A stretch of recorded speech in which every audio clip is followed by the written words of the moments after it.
What does a knife have in common with a city, a soul, and a human life? Each has a proper function. A good knife cuts well. A good eye sees well.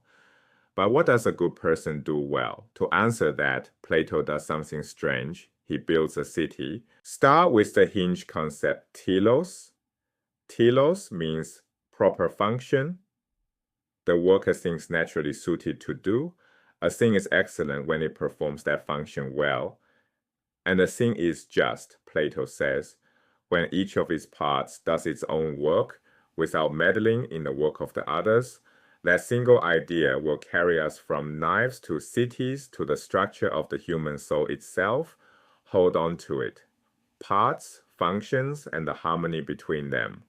In the earlier books of the Republic, Plato has already built his city in thought. It has 3 classes named for metals: bronze, the producers; farmers, craftsmen, merchants who feed and supply the city; silver, the warriors, also called guardians, who defend it; gold, the philosopher-rulers who govern it. 3 tiers, 3 functions, each essential, non-interchangeable.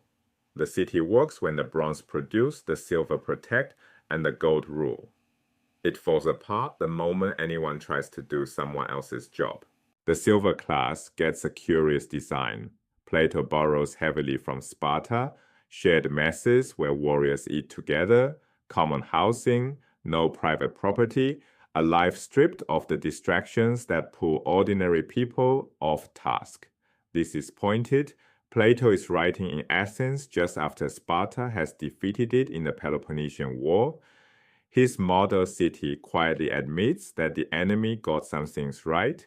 It's also a signal Plato is doing concrete institutional design, not floating abstraction. But the city was never the real target. The soul was. Plato's methodological wager is that the soul has the same structure as the city, just smaller, harder to read. Look at the large letters first, he says, then read the small ones. If we can find justice in the city, we can read it back into the individual. The city is the soul, writ large. Now the mapping. Each class corresponds to a part of the soul, and each part has its own proper virtue. Bronze maps to the appetitive soul, and the part that wants food, warmth, sex, comfort. Its virtue is moderation. Silver maps to the spirited soul, the seat of anger, honor, indignation, the part that fights. Its virtue is courage. Gold maps to the rational soul, the part that reasons and grasps the good. Its virtue is wisdom. 3 classes, 3 parts, 3 virtues. The tripartite, meaning 3-part, structure of the city becomes the tripartite structure of the self. One common misreading: Plato does not want to suppress the appetites. We would cease to be human without them. Hunger, warmth, desire, these are not evils to be crushed. They are forces to be organized. Moderation is not silence, it is appetite under the governance of reason, in the right amount, at the right time. The same goes for spirit. Courage is not rage unleashed, it is anger trained to defend what reason judges worth defending. Here is where most readers stumble. If wisdom, courage, and moderation are 3 virtues, where is justice? Is it a 4th? No. Justice is not another item on the list. Justice is the relationship among the 3. It is what happens when reason rules, spirit supports reason, and appetite accepts that arrangement, each part doing its own work, none usurping the others. Justice is the whole pattern, not another vertex on the diagram. It is harmony, and you cannot point to harmony in a single note, only in the chord. This is why Plato compares justice to bodily health.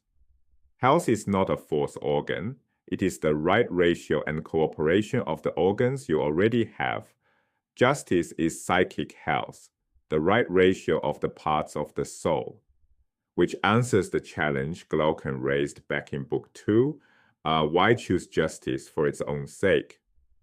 Because no one, given the choice, wants a diseased soul. And if you've been paying attention, the dialogue has been doing something sly all along. Look at the 3 men talking. Adeimantus, the austere and moderate brother; Glaucon, the bold and spirited one; Socrates, the wise. Across books 2 through 5, they have been conversing in harmony, each speaking from his own part, none usurping the others.